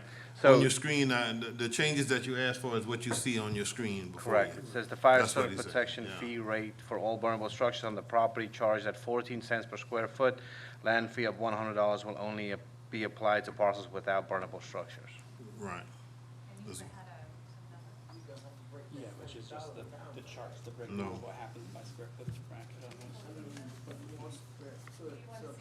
It's $100 if you got 10 acres? Yes, You got- it's a flat $100 fee. For 10 acres and it's, See, that's the part I that, think it should be a little. that's the part that could have been different, yeah. Okay, all right, we there? All right, now you gotta cast your votes. It should be 100 per acre. Now you gotta cast your votes. Waiting on the one. All right, Mr. Chairman, just a quick question. Sure. For staff. Could you maybe have, look at what it would look like if we were to take those multiple, areas of multiple acreage and put together a per acre rate too? We can look at that, and we just need to verify what the data is, but we can look at that. Yeah, and then we should be able to lower the cost a little bit for the others. well, let them look at it and then Look they at send it. it to us, all Thank you. right? Not much, but Yeah. some, you know. All right, let them look at it. All right, now, anything else now from here? All right, thank you, sir. All right, now, we have one person who wanted to comment. Somebody in the trailer's gotta pay. Yes, Ms. Bieber, she signed up to comment. Okay, Jeez, I would like to heard this before I did that. Good morning, y'all. Thank you for letting me morning. come up here and speak to you all. I thank you for your open-mindedness in reconsidering what's fair to the public. I do have a few things I would like to say because I'm very passionate about this. When the town halls were first started, I want you all to know, I sat in everybody's town hall because I wanted to be as educated as possible. And I knew with all of your districts, you were going to have a different group of constituents. You may have more in some, less in another, and I wanted to hear what everybody had to say in all the questions. I did everything I could do to be informed and everything I could do to inform my neighborhoods. I would also like to ask, and you all have heard me ask this before, if you can please take additional measures to inform the public about what goes on here. Yes, Facebook, the internet, online agendas, these are all very valuable. There are a lot of areas, and especially my area where I live, we have older populations and people do not use electronic resources the same as everybody else. There's an expense with mailing out information to the public. It is very effective in my community, just as you all mailed out the surveys you did for septic tanks and things like this because you wanted to gather information. If there was some kind of way that we can do that with the big, heavy items that come on these agendas, or maybe a commissioner directly reaching out through email or phone call to community leaders and providing something that the community leader can print off and pass out, anything would be more helpful. I am somebody who has paid fire fees for 20 years, back when they were optional. And I understand that the fire fees are something that we have to pay in order to maintain fire coverage. We need the coverage for that protection.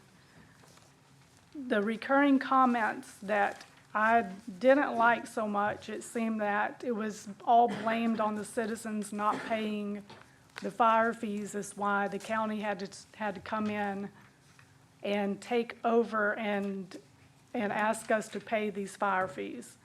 There were other factors at play that came into this, but that seemed to be what I was hearing from the public, and it was a little bit offensive to me, especially since I was one of the ones paying these bills. The county stepped in like they should have to protect the citizens. They made this a mandatory service that we have to pay for. One of the problems I had with that is that we have one option for our fire coverage. There is no other fire provider in this town. There is no competition. It sounds kind of like a monopoly. That's not okay. I don't know what the answer is, but there needs to be consideration to being able to look at other vendors to see what charges are and how to work this out a little bit better. The other problem I had was my fee went up 173%. I don't know anything else I see around me that goes up that much. was very hard hit. And I'm not even one of those that got hit the hardest. Collecting more money, that's what we're doing with the help of these bill collecting agencies who you all have hired to take these fees on. They collect bills. That's what they do. Unpaid bills. They're getting paid, unless something has changed, $180,000 a year to collect this money. That does not sound acceptable to me either. I don't know if there's another contract that can go out, how long this contract is good for, but $180,000 a year, that to me seems like my fire fee is helping pay for that. It has to be passed on somewhere. The new structure that was set up in the packet that y'all have changed, it certainly is more fair. There are some things that are listed in that packet that may not have changed, but they appear to be padding. Greenhouses, for example, I don't know if I'm saying this word right, a Quonset building, I had to look it up, I'm just gonna call it a she shed. Are those on the tax assessor's website? Because they are on there? Because,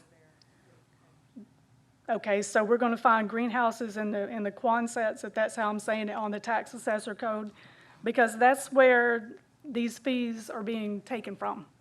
They're looking at the tax assessors and they're basing the fees they charge on that. So if it's not on the tax assessor's office already or not on the website, we have a stipulation we had a little blurb in the packet that said that public can be charged for inspections. That's a little frightening to me because it sounds like an invasion of privacy. I already know that when you're doing property values, people ride up and down the road and take pictures, but this feels a bit invasive. I'm not comfortable with that. Are you going to go to somebody's house and say, I'm going to charge you extra because you have 4 pieces of lumber lying in your yard, it may catch on fire? I don't know what the premise is about for that, but again, not very comfortable with that. Has the county looked at the way that homeowner policies charge for the insurance premiums? They charge for heated square footage. Then they have maybe a token fee for other outbuildings and things that are not heated. Is that a better model to follow to be fair and to not have to have inspectors come out to your house and all these other things? I don't know how the money plays out. Hopefully this will level itself out sooner than later. But that, again, may be something to look at. When we have fees that come along, the government can easily pass the fees on to the stores, apartments, things like that, but everyday citizens cannot pass these fees on. Y'all did a really great job today looking out for the little people like me. I appreciate what you've done to help keep this at a minimum. I would like to see a way, if anything has to increase, that it can be done maybe in a more balanced manner, that maybe a commercial property or apartment complex take on more of a burden because they can very easily pass those costs to a renter. And here's you an example for this. And I want to ask a question first. When we were talking about the caps being removed, I don't specifically remember multifamily being mentioned. Was the multifamily cap removed? No caps for anything. So that's a yes. That's a yes. So if we're looking at apartment complexes, for example, which the cap is now removed, but if you have 250 units and you have an approximate size of 1,000 square feet per unit, if they keep 200 units occupied, they can pass on less than $9 a month to their customers. And I'm not saying to do that. I'm pointing out that if you have a convenience store and you raise fees for them, they can increase a product by $1 or something like that to incorporate those extra costs, but we can't. What am I going to do? Move one of my grown kids into my house and then make them pay me extra for this? I don't know. But anyway, I can't read my notes from my very last point. Y'all had a question. Oh, here's my question for y'all. When we were paying the fire fees before you all stepped in, there were little notes on the bills where our homeowners insurance policy numbers and stuff were listed on those bills. Gave me the impression that the Southside or CES was telling our insurance companies that we are paying a fire insurance, right? I haven't seen or heard anything back from this billing agency. Are they communicating with our homeowners policies to let them know that we're paying these fees? Was that something that the fire department did because the information was on our bills? It depends on your insurance provider. I know some insurance agencies require notification that you are covered by some fire protection, others don't. So it just depends on your insurance agency, your insurance company. Okay, so then I go back to my original question. For those of us whose policies may mandate that they get notification about the fire coverage, is this billing agency notifying them? No, ma'am, it's up to each individual homeowner at this point to send that into their insurance company. I know personally, my insurance company, you know, they require me annually that I send something in, and they'll send me a notice, and I'll send something in, send the receipt in. Okay, I've never had to do that, and that may be something that should be communicated to the public while we're discussing fire fees and such, just to keep everything on the same track. There again, it depends on your individual insurance company. If I have to ask the question, there's probably a lot of other people with the same type of thing, so just that little extra piece of whatever that we can do would be helpful, so. Could I make a quick comment on that? Hold it. Come on, Commissioner Whiteman. All right, so, thank you, Mr. Chairman. Chatham Emergency Services doesn't, and never has directly sent in something to your homeowners unless you as a homeowner or your insurance company reached out to them and asked for that. Now, at this point, I think the best way to address that is that we now have a fire ordinance that states that you have to have coverage. And so by that fact alone, that is ultimately telling insurance providers that we're requiring them to have fire insurance. If we want to mail something out to insurance carriers or something like that, I'm sure we could. That ultimately could answer that blanket-wise. But just as you spoke about increased costs, if we were to do that for every policyholder in the unincorporated area who fall under this ordinance, that's just going to be more that we're going to have to come and ask the taxpayers to pay for. But just for the record, though, they never just send that information. Okay. There's no type of data exchange set up like that at this point. Okay, all right, thank you, I appreciate you All explaining right, that. Commissioner, Yeah, along that subject, let me ask a question and then a follow-up question. Under the current scenario of the county being the only paid subscriber, so to speak, to the vendor, could we not assume that everybody in the district is covered regardless of whether they pay or not? In other words, let's say somebody is behind on their payments or whatever, are we gonna instruct our vendor not to do that? So, and I think I'm seeing no. Everybody is covered. Correct. So any insurance company that says, oh, you're in the the unincorporated CES district, you're covered. Mm-hmm. Now, it's between the property owner and the county as to whether you're current or behind, or you're overpaid or underpaid. That's a separate issue. Okay, So I would venture to say, and staff can weigh in on this, that if you're in the CES district, no matter what your financial status is, you're covered for fire protection. And so. okay, I very hope that valid points, answers thank your you. question and Yes, sir. any insurance company's question. I Yes, mean, sir. There's no caveat, there's no provision. We're gonna cover anything that happens Mm-hmm. in this. It could be a forest fire, it could be 10 trucks, tanker trucks that ran into each other and created a big fire on the highway.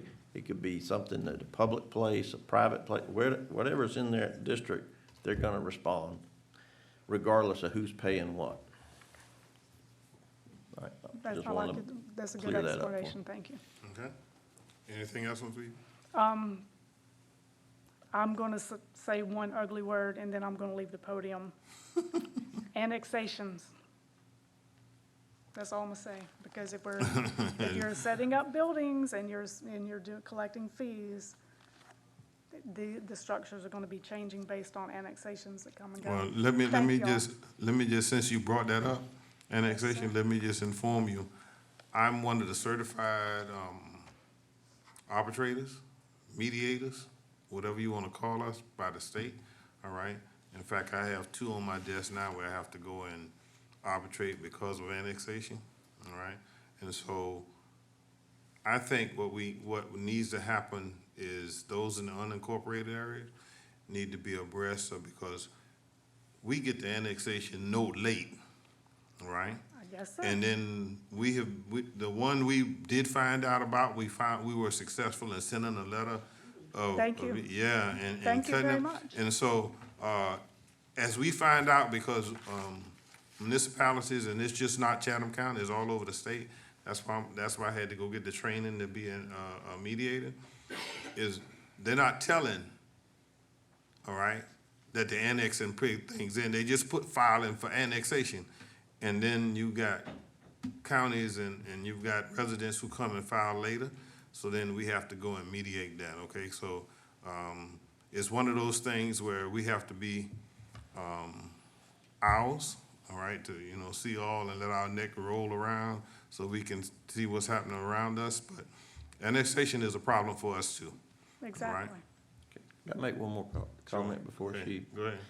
So you mentioned earlier astutely that there is no competition in this district. Yes, sir. And I would, from my point of view as a commissioner, I would welcome competition to come to us and say, we would like to cover this area, and we, if everything worked out, then we could eliminate some areas. For instance, if Isle of Hope said, is a fire department within the unincorporated area, if they wanted to pick up another neighborhood, and it was agreeable to that neighborhood, and they had it worked out, I don't think that our ordinance says, addresses who you have to have your fire insurance with, your fire coverage with. It just merely states that you have to have it.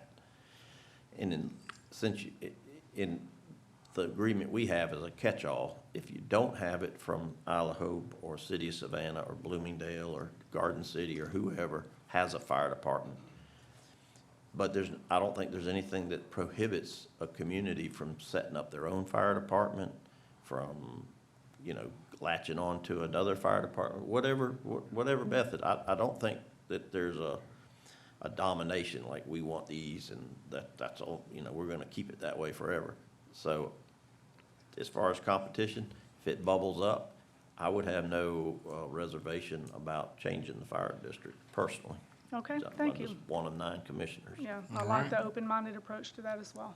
Thank you. Thank you. All right, let me go, thank you, ma'am. Yes, sir. All right, let me recognize Ms. Kramer, and then after Ms. Kramer, Mr. Manager, I see the attorney, and then we'll gather over there itching to say something about this. Well, Go ahead. well, what I wanted to say was about the choosing a fire department. The reason we have districts is for emergency dispatch response. So at the 911 center, when they get a call for fire protection, they know where those districts are and who to call. That's why we have districts with the same provider in it. Because you can't have one house here with a different provider than the house next door. It is not an effective way to respond. Right, and that's what I was saying. Yeah, I think you said it. Communities well. or, whatever, individuals, I can't just pull out my house and say, hey, I've created my own fire department for my house, I don't think that's gonna It's a clever fly. approach, but My fire to truck get in out the of bill, backyard. but. My volunteers are my 3 sons. In the backyard. But the county, you as commissioners, you all set the fire districts, and then those are actually part of that service delivery strategy that we have to turn in every, 10 years, I think, to the state, Yeah. that identifies who's providing services where. Right. So, All right? Now, did I cover all aspects of the second reading? And we got the vote in, right? And we got the motion and the vote in, right?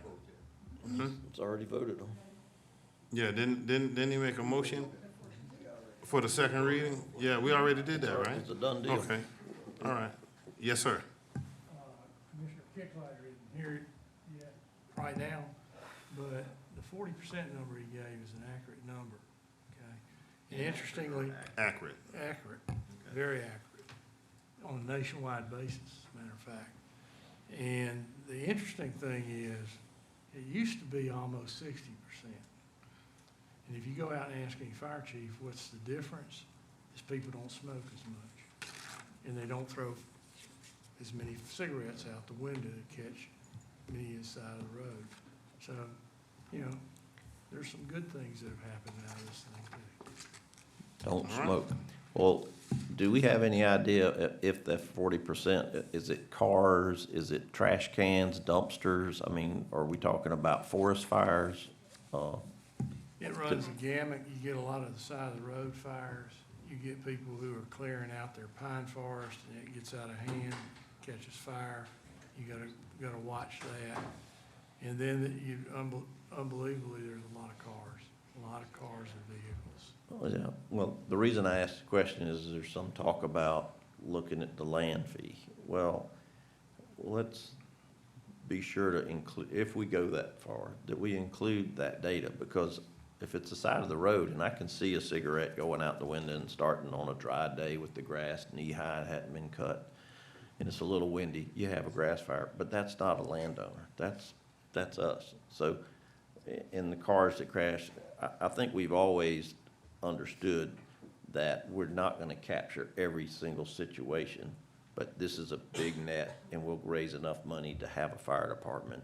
And some of the stuff when the cars crash into each other, I mean, how do you wanna charge so much a car for everything that's registered and every visitor that comes through Chatham? I mean, some things are kinda awkward, so let's just keep that in mind. So, that's all. All right. There is a need for us to have executive session. May I have a motion to adjourn and go to executive session? So moved. There a second? Properly motion is second. We adjourn and go to executive session for litigation, acquisition, and appointment. All right, personnel. All right?